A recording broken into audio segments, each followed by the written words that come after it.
이주민들의 다양한 시선을 통해 차별이 아닌 차이를 바라보고 인정하는 다수 의견 시간입니다.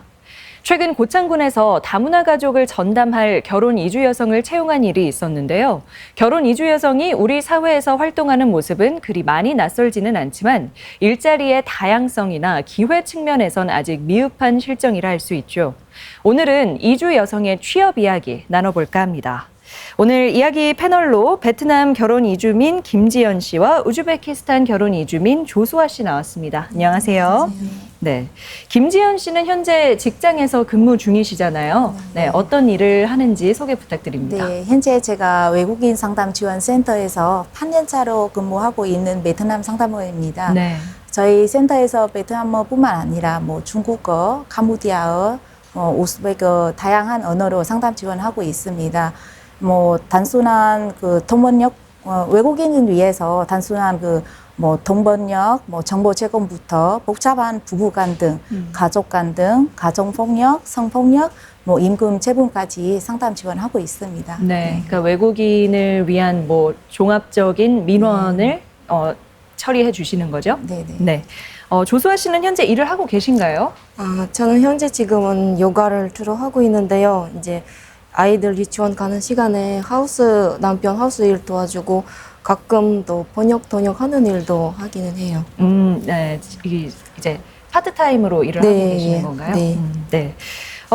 결혼 이주민이 취업할 때 아무래도 가장 큰 고민이 언어이지 않을까 싶은데요. 취업을 준비하면서 어려웠던 점이나 그 과정에 있었던 문제점 있다면 이야기 부탁드립니다. 네, 맞아요. 그러니까 언어 가장 어려운 점이라고 봐야 돼요.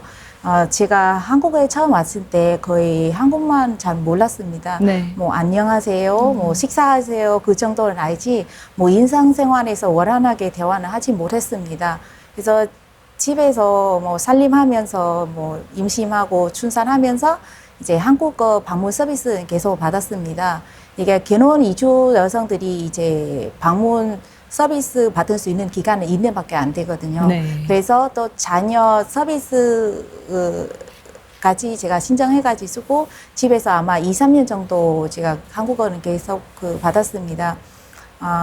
그래서 원래 이렇게 한국에 처음 왔을 때부터 그런 전문직에 일하고 싶은 꿈을 가지고 있기 때문에 제가 열심히 한국말 배워야 그런 직장에 갈 수 있다고 생각해서 다문화 센터도 나가고 집에서도 교육받고 집에서 있는 남편도 계속 물어보고 어떻게 보면 남편도 한국어 선생님이 되더라고요. 네. 그래서 전문직에 일하려면 한국어 능력 토픽 4급 이상이 있어야 되기 때문에 제가 계속 이렇게 시험을 봤어요. 처음에 2급 나오기도 하고 3급 나오기도 하고 그랬거든요.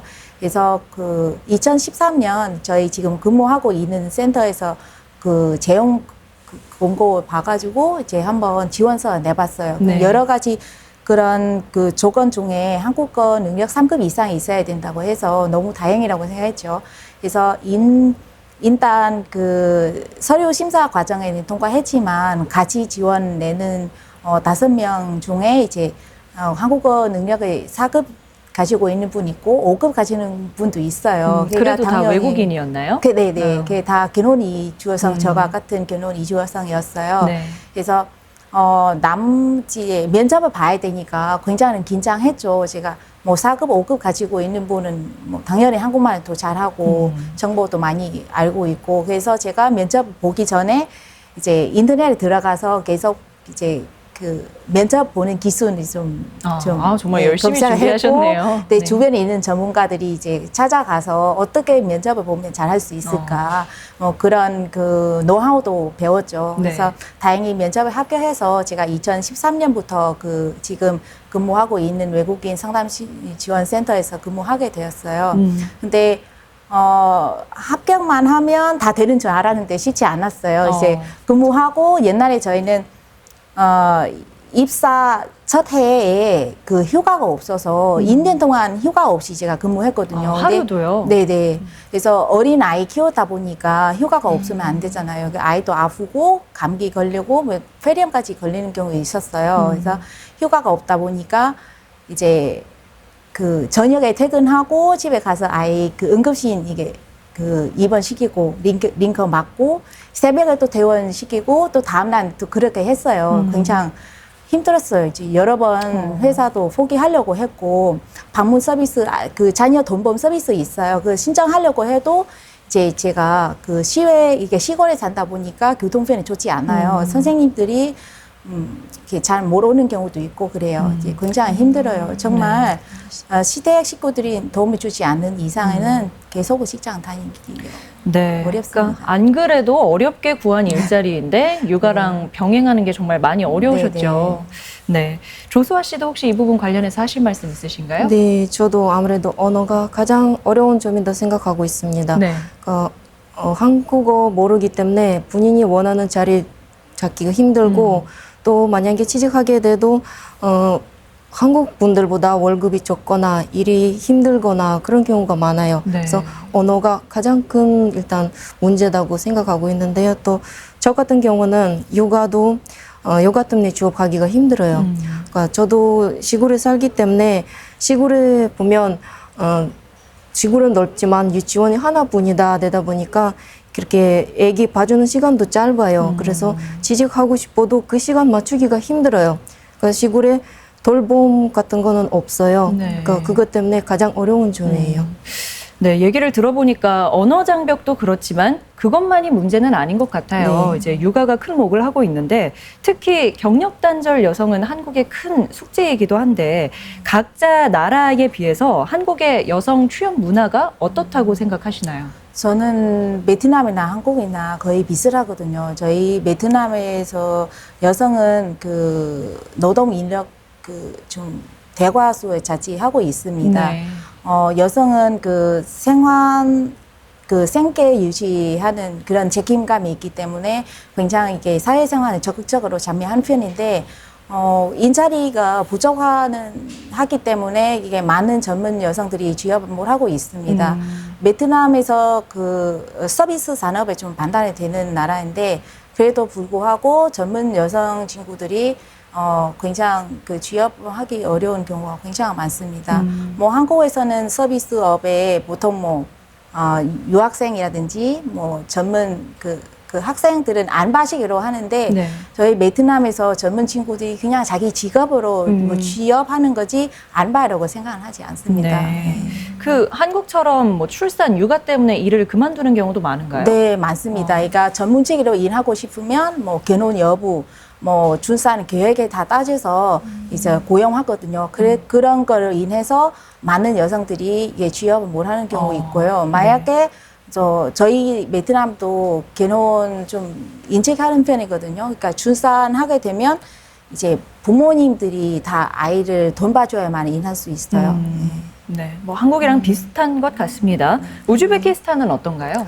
우즈베키스탄에서도 한국처럼 많은 여성들은 일을 해요. 네. 그러니까 일을 하고, 근데 한국보다 제가 이제 와서 보니까 한국보다 수단이 좀 많이 적어요. 네. 2배로, 3배로 이렇게 적다 보니까 한국으로 오게 되면 무조건 취직하고 싶어요. 일단 많은 여성분들은 그 수단이 크다 보니까 힘들어도 언어 문제 있어도 무조건 취직하려고 해요. 그 수단이 크다 보니까. 그리고 또는요, 다른 점은 우즈베키스탄에서는 대부분 여자들은 결혼 일찍 해요. 네. 그러니까 대학교 다니면서 이렇게 이제 연애하다 보니까 이제 결혼하게 되고, 결혼하게 되면 아이를 낳고 이제 아이를 어느 정도 키워다 보고 이제 준비를 해요. 근데 한국에서 보니까 거꾸로 되는 것 같아요. 여성들은 취직하고 안전하게 이제 직장이 되면 네. 그때서 결혼 생각을 이제 하게 돼요. 그러니까 대부분 30대 정도 이제 그때 결혼하는 거예요. 네. 근데 우리나라는 30대면 아이 2분, 3분 이렇게 3명, 2번 있는 애엄마예요. 그러면은 우즈베키스탄에서는 한국은 대학 네. 졸업하면 취업을 준비하는데 네. 우즈베키스탄 여성들은 이제 아이를 어느 정도 키워놓은 네. 이후에 취업을 준비한다고요? 그러니까 네, 다들 그렇지는 않지만 네. 대부분 그런 거예요. 그러면 아이 키우는 게 어려워서 일을 그만두거나 하는 건 좀 적겠네요. 그렇죠. 한국보다는 그런 거는 적어요. 네. 그 김지연 씨 같은 경우에는 직장 내에서 베트남 직장 문화와 많이 달라서 어렵거나 뭐 당황스러웠던 적 있으실 것 같거든요. 어떤 게 있나요? 네, 맞아요. 저 한국에서는 무엇이든 빨리빨리 해야 하고 이게 많은 업무를 그 시간에 마무리해야 되기 때문에 처음에 많이 힘들었어요. 네, 그래서 처음에 그 적응하느라고 정말 애썼고요. 두 번째는 한국에서 그 회사의 문화에 따라서 호칭도 다르잖아요. 네. 호칭 부르는 거는 지금도 익숙이 안 되는 경우 있거든요. 이제 예를 들면 한국에서는 뭐 다문화 가족 지원 센터장님, 뭐 이주어성 쉼터는 소장님, 그리고 견장청 정장, 견장서 서장 네. 그렇게 뭐 분리해서 부르는데 저희는 거의 제일 높은 사람은 다 사장님이라고 불러요. 네, 공공기관이나 뭐 일반 회사이나 다 사장님으로 부르고, 네. 이게 같은 부서에 근무하면 한국에서는 신장님 그게 뭐 대리님 뭐 그렇게 불러야 되는데 저희는 그냥 이름하고 오빠이나 언니 이렇게 붙여서 부르기도 하거든요. 그래서 네. 굉장히 호칭하는데 한국보다 굉장히 더 편해요, 베트남에서는.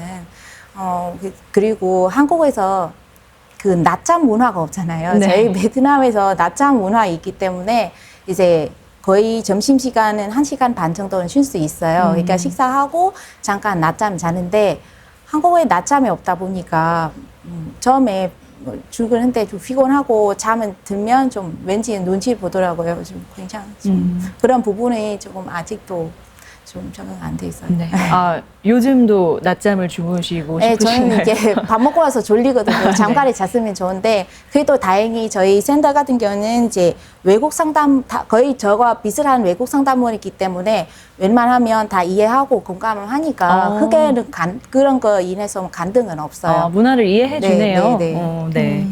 조수아 씨는 한국에서 취업 준비나 뭐 적극적으로 시도를 해봤던 경험 있으신가요? 그러니까 마음 같아서는 취업은 지금이라도 하고 싶은데요. 네. 그 요가 때문에 시간이 맞지 않아서 못 하고 있는데, 근데 꿈은 갖고 있어요. 항상 준비도 많이 하고 있는데, 그러니까 처음에는 이제 취업 알아보려고 하는데요. 일단 언어 때문에 안 되겠다 싶어서 네. 이제 다문화센터 가서 일단 한국어를 배우게 됐어요. 그러니까 한국어 능력 시험도 그렇게 있어요. 그래서 그 시험도 보고 이제 요리를 좋아하다 보니까 뭐 혹시 식당이라 차릴까 그런 생각도 있었어요. 네. 그래서 이제 조리사 자격증도 따보고 취미생활도 이렇게 네일아트 같은 것도 그런 자격증 등등등 많이 따는데요. 근데 아무래도 꿈에는 제 꿈은 이제 번역사 그런 데서 그래서 한국어도 열심히 배워야겠다 싶어서 이번에는 초등학교 졸업장도 받고 앞으로 이제 중학교 졸업장 좀 열심히 공부를 하겠습니다. 네, 그 언젠간 일을 하겠다는 네. 꿈을 갖고 열심히 노력하시는 네. 것 같은데, 예, 지금은 좀 상황이 여의치 않아서 아쉬울 네. 것 같습니다. 그 취업과 관련해서 결혼 이주 여성이 바라는 점을 두 분이 좀 대변해서 이야기해 주신다면 어떤 말씀하고 싶으세요? 저는 결혼 이주 여성에게 주어진 일은 보통 도시에서는 뭐 식당이라든지 뭐 공장이라든지 그 단순한 일은 그 주어지고 있습니다. 네. 뭐 시골에서는 뭐 농사일 많이 뭐 하고 있습니다. 그래서 조금 고학력 한국어 실력이 있는 이주 여성들은 이제 취업하기는 굉장히 인사리가 많지 않아서 네. 굉장히 어려운 부분이 많습니다. 만약에 있더라도 자기 전문직으로 일하기는 어렵고 좀 보조 역할만 하고 있는 경우가 많습니다. 그래서 한국인과 달린 조금 더 뭐 특별하게 대우받는 건 아니지만 네. 그래도 이주 여성들이 한국에서 좀 뿌리 내리고 정착할 수 있는 그런 더 많은 일자리와 좀 차별 없이 안정된 그런 환경에서 근무했으면 좋겠다는 바람입니다. 그리고 이주 여성들이 능력도 있고 네. 일도 잘하고 조금 승진도 할 수 있고 정규직으로 전환해서 앞으로도 더 많은 일을 할 수 있는 한국 사회가 되면 좋겠습니다. 네. 조수아 씨? 저도 마찬가지 일을 많이 해보지는 않았지만 가끔 일을 하다 보게 되면 이주 여성이다 약간 가끔 계획을 많이 추지를 않아요. 그리고 한국 분들보다 이제 일당이 좀 적고 그런 부분이 있어요. 그래서 앞으로는 좀 이주 여성들도 능력 있는 여성들 많아요. 계획을 주시면 감사하겠습니다. 그리고 또 저 같은 경우는 요가 때문에 정말 많은 분들을 힘들게 하고 있어요. 그래서 특히 시골에 살다 보면 그게 진짜 엄청 큰 문제예요. 그래서 시골에서 그 아이 돌봄 이제 유치원 끝난 후에 좀 늦게까지 빠질 수 있는 그런 소비어가 있었으면 정말 좋겠다고 생각하고 있습니다. 네, 뭐 농촌이 육아 난민이 발생한다 이런 이야기를 들었는데 여기서 말씀하시니까 피부로 와닿는 것 같네요. 네. 네, 뭐 두 분 말씀처럼 결혼 이주민이라서 받는 차별 없이 자신의 역량대로 일자리를 찾을 수 있기를 바랍니다. 네, 오늘 두 분 말씀 고맙습니다. 네, 감사합니다.